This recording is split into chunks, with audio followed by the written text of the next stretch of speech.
వారు వెళ్ళాలి కూడా కాబట్టి, మీకు ఆకలి వేస్తోంది కాబట్టి, మీరు అన్నం తినాలి కాబట్టి, మీకు అన్నం రెడీగా ఉంది కాబట్టి 5 నిమిషాలంటే 5 నిమిషాలు మాత్రమే మాట్లాడదాం.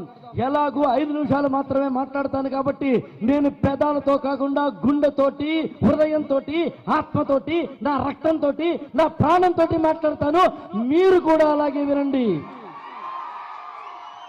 చెవులతో కాదు, గుండెలతో వినండి, ప్రాణంతో వినండి, ఆత్మతో వినండి, హృదయంతో వినండి. ఎప్పుడు వచ్చామని కాదన్నయ్య, బుల్లెట్ దిగిందా లేదా అన్నది పాయింట్. నాకు తెలుసు నిరుద్యోగులుగా ఉన్న మీ బాధ ఏంటో, నాకు తెలుసు మీకున్న ఇవాళ డిస్టర్బెన్సెస్ ఏంటో. 5 పాయింట్లు చెప్తాను. భారతంలో 5గురే ఉన్నారు.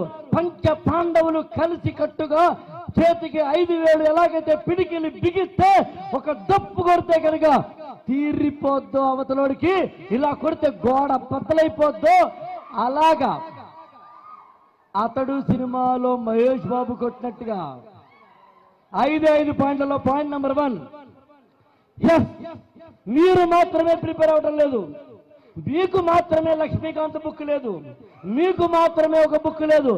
నీతో పాటు లక్షలాది మంది ప్రిపేర్ అవుతుంటే, అక్కడ ఉన్నవి 2000, 3000, 5000, 1000 ర్యాంకులుంటే ఎవడో ఒకరికి వస్తుంది, నీకు రావట్లేదు అంటే తప్పు నీలోనే ఉంది, బయట లేదని గుర్తుంచుకో. ఇక్కడ ఉన్నాడు దొంగ, ఇక్కడ ఉన్నాడు దగులుబాజీ.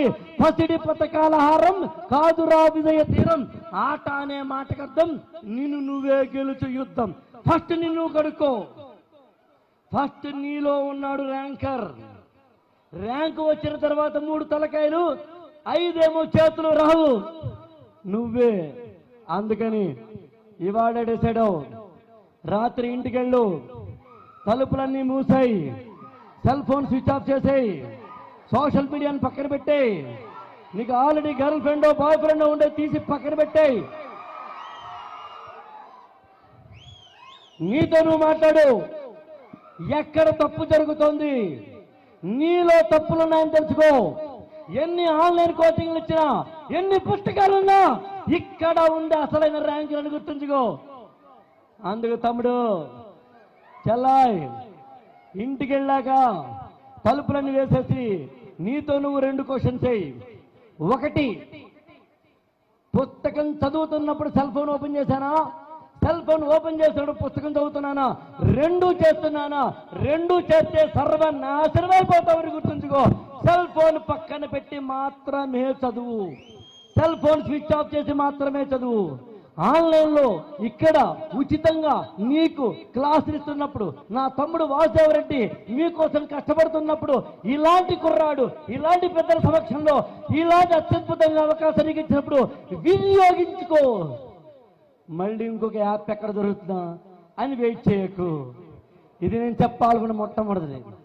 2, లవ్లో పడు.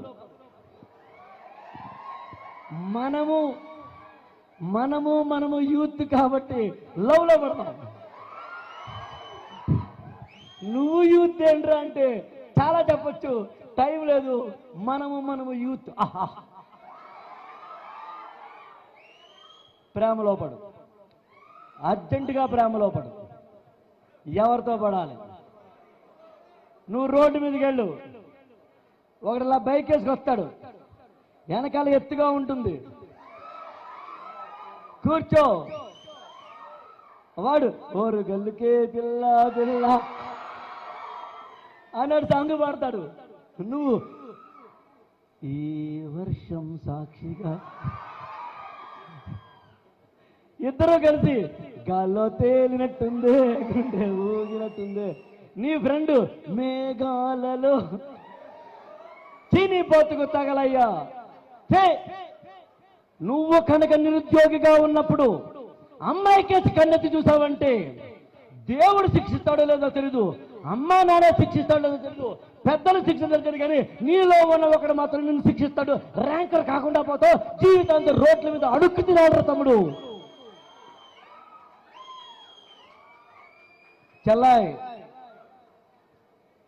చెల్లాయ్ ఆడు దొంగనా డాష్ గాడు.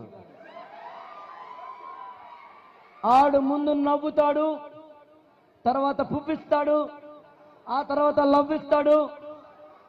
ఆడపిల్లలు కరిగిపోతారు. నువ్వు వేసుకునే డ్రెస్ ఎంత బాగుందో, ఇట్స్ అమేజింగ్. నువ్వు ఒకటి ఎలా పెడతావు, వాట్సాప్లోనో లేకపోతే కనుక డీపీగానో లేకపోతే కనుక స్టేటస్లోనో లేకపోతే కనుక ఇన్స్టాలోనో, వెంటనే వాడు కామెంట్ చేస్తాడు, ఇట్స్ డ్యూడ్ అమేజింగ్ అంటావు. వాడు డ్యూడు అమేజింగ్ అని అంటే నువ్వు రెచ్చిపోతే జీవితం సర్వనాశనం అయిపోతుంది. గుర్తుంచుకో, నీకంటూ దైవం అంటే అమ్మా నాన్న ఉండాలి. వాసుదేవరెడ్డి గారు మళ్ళీ చెప్తాను నేను, తర్వాత నోటిఫికేషన్ వచ్చిన తర్వాత, త్వరలో మన ప్రభుత్వం వచ్చిన తర్వాత మనందరము కలిసి వీళ్ళల్లోంచి అక్కడికి వచ్చిన వాళ్ళంచి ఇక్కడికి వచ్చి ర్యాంకర్లుగా డిఎస్పీ గాను, ఆర్టీఓ గాను, సబ్ రిజిస్ట్రార్ గాను, ఎంఆర్ఓ గాను వాళ్ళ ఇక్కడికి వస్తుంటే వాళ్ళ పేరెంట్స్ ఇక్కడ ఉండగా అప్పుడు సన్మానం చేయండి. నువ్వు సన్మానించాల్సింది మీ అమ్మని, మీ నాన్నని. నువ్వు కడుపులో ఉన్నప్పుడు, నేను చెప్పాలనుకున్న మూడో పాయింట్ అదే, నువ్వు కడుపులో ఉన్నప్పుడు అమ్మని తండావురా.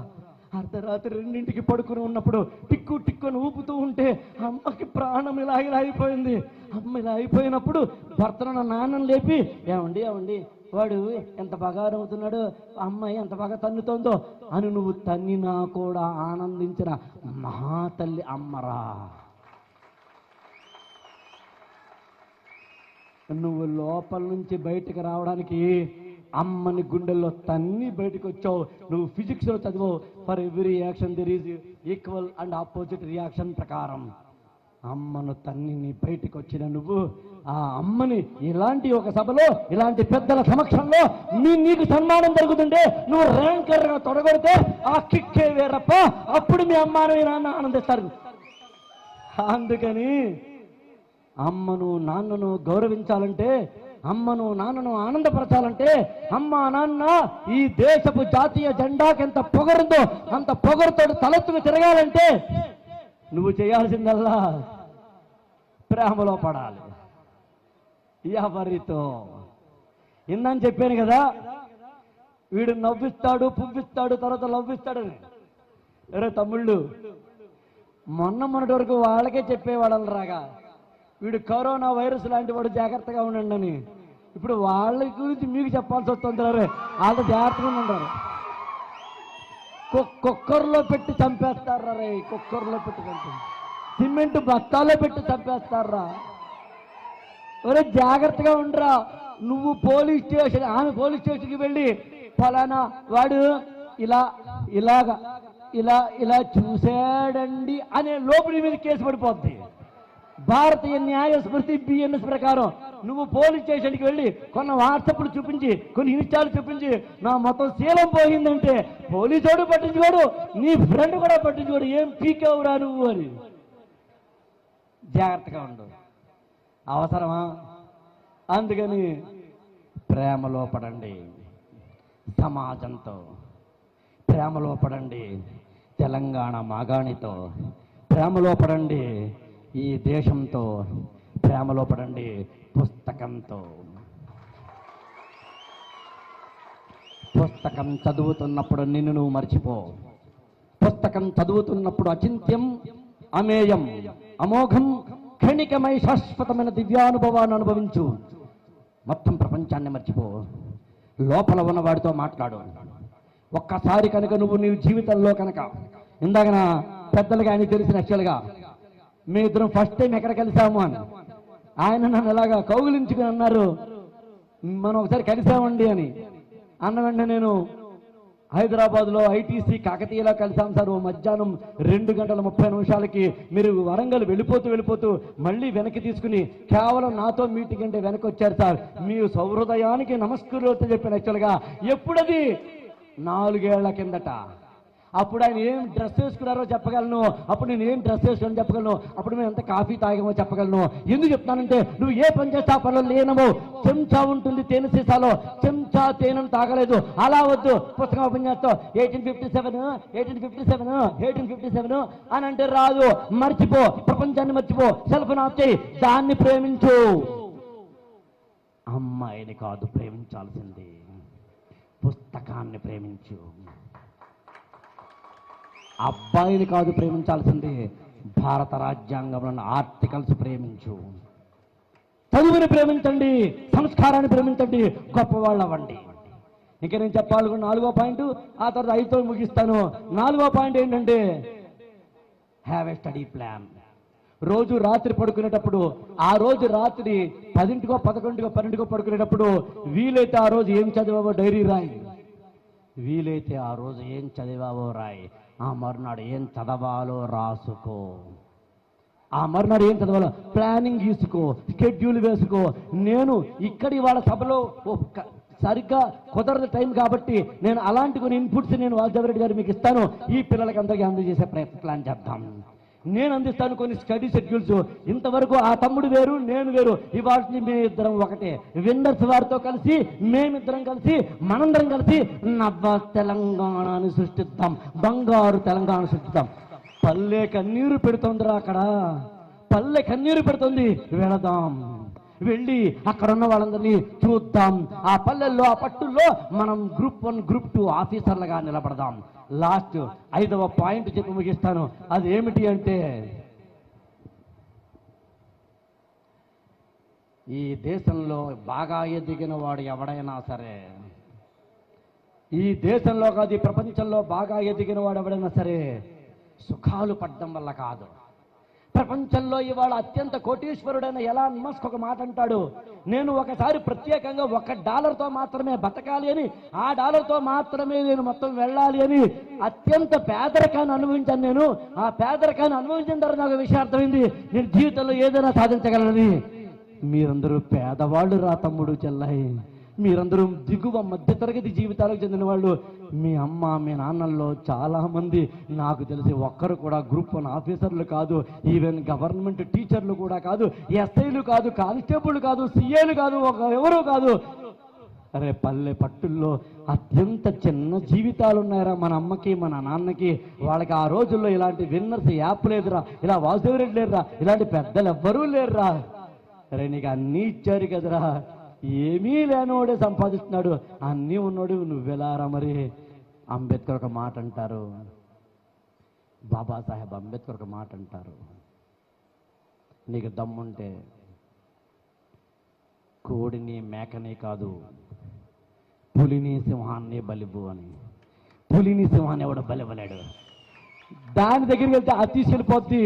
కోడి మేక అమాయకంగా దొరికిందని మీరు నమ్ముతారో లేదో, ఇదే మీటింగ్ కనుక కోటీశ్వరుల పిల్లలకు, లక్షాధికారుల పిల్లలకు, డబ్బున్న పిల్లలకు ఈ పెద్దలు పెట్టుంటే బహుశా నేను వచ్చుండేవాడు కాదు. నేను మాత్రమే కాదు, ఇక్కడున్న పెద్దలు ఎవ్వరు వచ్చుండేవారు కాదు. ఎవరు వచ్చారు, ఎవరి కోసం వచ్చారు అంటే పేదరికం నుంచి పైకి వచ్చిన వాళ్ళు వచ్చారు, మధ్యతరగతి జీవితాలు పైకి వచ్చిన వాళ్ళు వచ్చారు. మీరు అక్కడ కూర్చున్న మీరు ఇక్కడ కూర్చుంటే చూసి పులకించి పోవాలని వచ్చారు. రై దాదాపు 7 సంవత్సరాల కిందట భారతదేశంలో దాదాపుగా కాళ్ళు, కళ్ళు, చేతులు లేని వాళ్ళు, అంటే ఫిజికల్లీ ఛాలెంజ్డ్ పీపుల్ దాదాపుగా 15-20 లక్షల మంది ఉంటారండి. వాళ్ళందరికీ ఉచితంగా, నేనంటే ఐఏఎస్ వారికే కోచింగ్ ఇస్తాను కాబట్టి ముఖ్యంగా ఐఏఎస్ కోచింగ్ మెటీరియల్ని దాదాపు 2000 పేజీల మెటీరియల్ని బ్రెయిలీ స్క్రిప్ట్లోకి, ఆడియోలోకి మార్చి దాదాపు ఒక 1 year కష్టపడి భారతదేశం, తెలంగాణ, ఆంధ్రప్రదేశ్ అందరికీ ఉపయోగపడేలాగా మెటీరియల్ ఆడియోలోను బ్రెయిలీని తయారు చేశాను.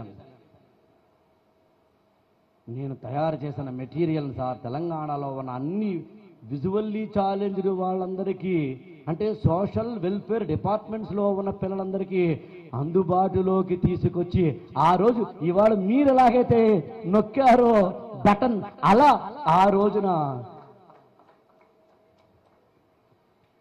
మాన్య నాకు చాలా ఆత్మీయులు, వ్యక్తిగతంగా కూడా పరిచయం ఉన్న, సన్నిహితం ఉన్న కేటీఆర్ గారు సార్. సో అందుకని ఆ పరంపర ఇప్పుడు కొనసాగుతోందని అర్థం. అందుకని మళ్ళీ చెప్తాను, ఎర్రక తీర్థం మామూలుగా కాదు. రేపు ఉదయం భగత్ సింగ్కి ఉరి వేస్తున్నారనగా ముందు రోజు సెంట్రీ వచ్చి అడిగాడు, నీ ఆఖరి కోరిక ఏంటో చెప్పు అని. మీరు నాకు ఉరి వేద్దాం అనుకుంటున్నారు, ఉరుద్దు, తుపాకీతోటి పేల్చండి అన్నాడట. రే నీకు దిమ్మా ఖరాబ్ అయిందా, మెదడు మోకాల్లో ఉందా? ఉరి వేస్తే అరక్షణంలో పోతావురా, ఇలా కడతారు, ఇలా పెడల్ లాగుతారు, జుయ్ అనేలాగా నువ్వు వేలాడతావు, అరక్షణంలో పోతావురా, చావు నొప్పి తెలియకుండా పోతావురా. కానీ అన్నాడట భగత్ సింగ్, 25 భగత్ సింగ్ 25 వయసులో జలియన్ వాలా బాగ్ జరిగిన రక్తపు మరకలతో తడిసిన మట్టి రేణువుల్ని సీసాలో పెట్టుకుని తనకు తాను ఉద్యమించిన భగత్ సింగ్, అరే నువ్వు నన్ను ఉరివేసి చంపితే నా కాళ్ళు భరతమాతను తాకకుండా, నా తల్లిని తాకకుండా చచ్చిపోతాన్రా. అదే నువ్వు కనుక నాకు తోటాలతో పేలిస్తే, నా ఒళ్ళంతా బుల్లెట్టులతోటి ఉంటే, నా ప్రతి రక్తపు రేణువు నా భరతమాతకి కలిసిపోతుంటే, కదిలిపోతుంటే, కానరాకనే కలిసిపోతుంటే, కరిగిపోతుంటే, ఇలా అయిపోతుంటే అమ్మ ఒడిలో చచ్చిపోతే అదిరా నాకు కావాల్సింది అన్నాడట. మీరు ఈ భారతదేశం కోసం అక్కర్లేదు, మీకోసం చావక్కర్లేదు, బతకండి. ఎలా బతకాలి? మనిషిలా బతకండి. ఇంకా చాలా చెప్పాలనుకుంది, కానీ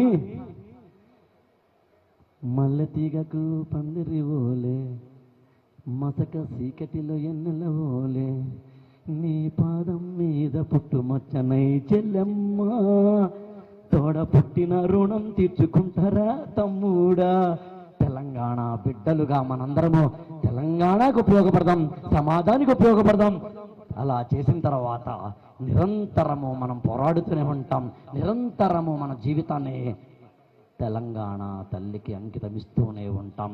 thank you so much, love you all. Thank you.